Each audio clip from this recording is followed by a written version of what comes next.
In reciprocation for the earlier question I had, Guy Clark had to pull a lot of magic out of you to perform with you for 26 years. You gave him a lot. What did you give him? What did you find or feel that was your gift to him?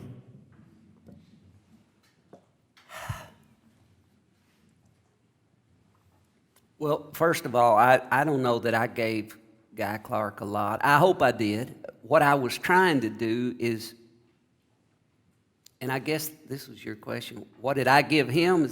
That was your question. I tried to give him back just a little bit of what he gave me. You know, he gave me so much wisdom and opportunity and freedom and all of that. But I guess if you want to get specific, what I tried to give Guy was something and someone consistent that he could always count on. No matter what was going on in my life or his life or between the two of us, I tried to, when we took that stage, I always tried to play my best and act my best, and I tried to do it with a good amount of respect for Guy. I always tried to remember that it was his show, and I was just allowed to be there, you know. But I think that consistency, even off stage when we traveled, you know, I tried to take some of the burden off of him as far as the driving and the getting the bags on the train, you know, getting the seats on the plane and all of that stuff, just to make him a little more at ease with traveling. He didn't really like the traveling part that much, you know. I kind of look at it as a challenge. I get into it, but and maybe the biggest thing was Guy was not usually nice to sound men. Bill's back there doing a wonderful job, you know, and we always had a wonderful sound guy that would try to accommodate us. But Guy, I don't know what the deal was. I think part of it was he didn't speak the language. He couldn't tell you to take, you know, cut a little bit there at 5K or boost it here. And so he basically, he would say, turn it up. Because he had some hearing problems, and so inevitably the sound guy would try to accommodate him, and then what happens when you turn it up? You get feedback. And then Guy would just sit there while it was squealing, you know, and he would just wait, and the guy would say, well, Mr. Clark, I can't turn it up anymore. It's going to feed back. And Guy would say, that's your problem. You figure it out. And it was always this button heads every sound check. And so I would usually go around, I'd, you know, wait till Guy was out having a smoke, and I'd go around to the sound man and go, hey, don't take it personal. He just doesn't feel good. And, you know, it's... So I tried to head that off at the pass. You know, one time we played a place and the sound was terrible.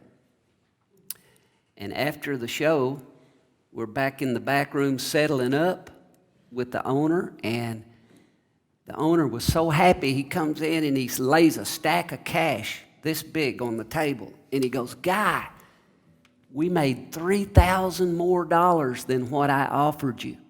And he pushed it over to Guy, and he said, I want you to have it. And Guy goes, he pushed it back to him and said, buy you a new blank sound system. And he walked away from that $3,000, but the guy did.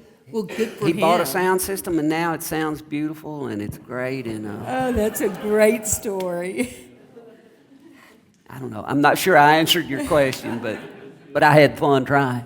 Well, I know that as busy as you are, and you have been for a very long time, traveling and performing, you must be forced to be very deliberate about creating time and space to write. Can you talk about that just a little bit? Well, that's something I'm in the process of doing something about, because I have sort of let it go a little bit. You know, I've been trying to just kind of catch it when I can, but I need more dedicated time, and I plan on doing that this coming year. I'm kind of about to wind down this year, and when Guy passed, I didn't know if my phone would ring ever again. You know, I thought, well, you know, there it goes. Luckily, the phone did start ringing, and it's you know, I'm very thankful it just keeps ringing, and I've been afraid to say no to anything, really.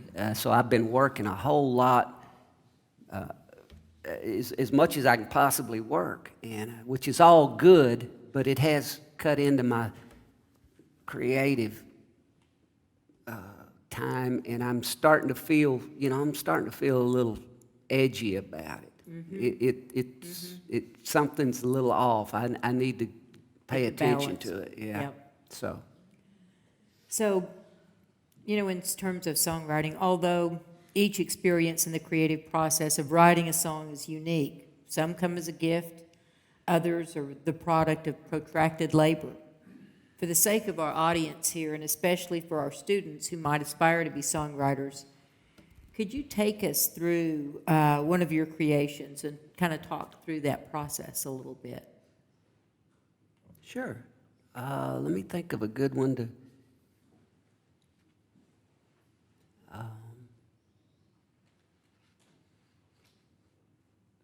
Well, how about, so that I don't really have to play the whole thing. The one I did earlier about, you probably you didn't get the title of it. It's called I Will Come Back Again. The one about once I was a Christian and I lived upon this earth.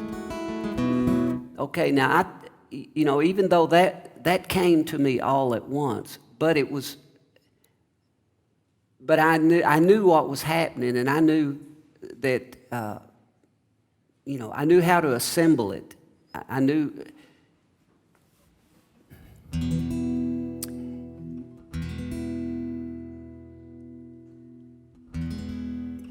And this song is, and this is something important for you songwriters. Part of it is the song and writing the song and everything, but then your presentation of the song, in my opinion, is equally as important as writing the song and creating it. In this song, for instance, everything I do is thought out. It's not I don't just get up and play it all the way. Once I was a Christian, I lived upon this earth. It's the subtleties that bring this song to life. Once I was a Christian, I lived upon this earth. That little lick.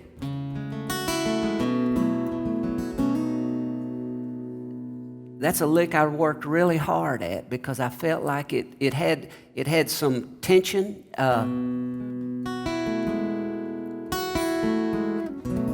then it kind of resolved, and it let me go on to the next verse. And so that little chord pattern there was something I really worked hard on. And so I talk about once I was a Christian, I lived upon this earth, and I died and went to heaven, and I got my second birth. And I came back as an acorn and I grew to be a tree.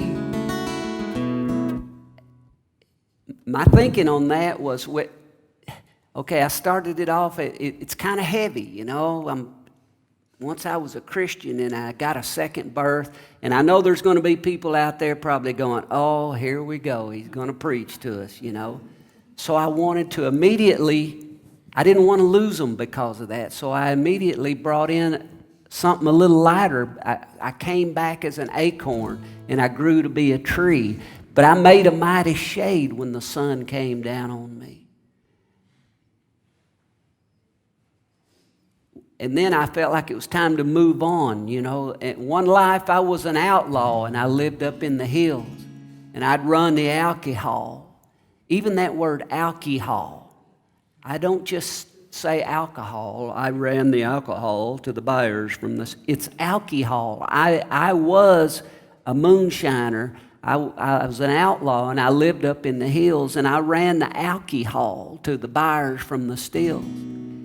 It's those little things that I spend a lot of time working on. And then even when it comes, in this particular song, you'll notice there's really no chorus. It's just a bunch of verses. There's no chorus, no bridge, not even a repeating line. It's kind of a rare bird. And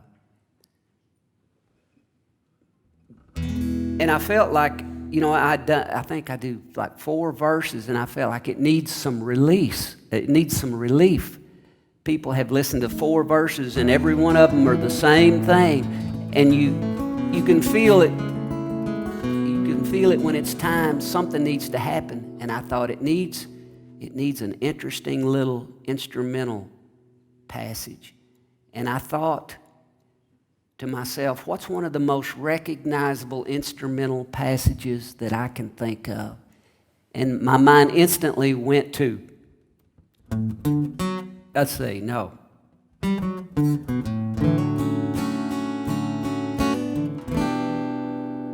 I am a lineman for the county. Okay, the instrumental on that song is played on a baritone guitar. It's real deep, fat strings, and it's very low, and it goes.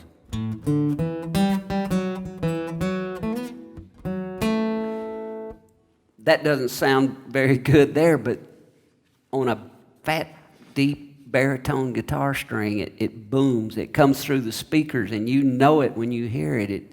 And so that's why I do this trick where I put the capo with the string open down here, and for my instrumental passage, I actually play below that capo down here.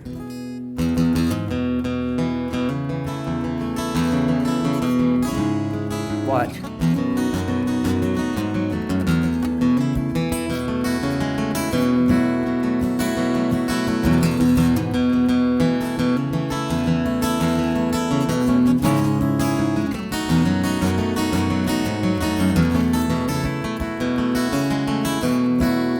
And then dynamics, I come that way down. Once I was a singer. That little pause, even that little pause, I thought out. It's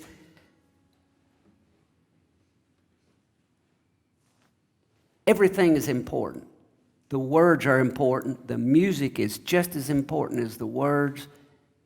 The breath that you take is just as important as the music and the words. The pauses, the stuff you leave out may be more important than the stuff you put in.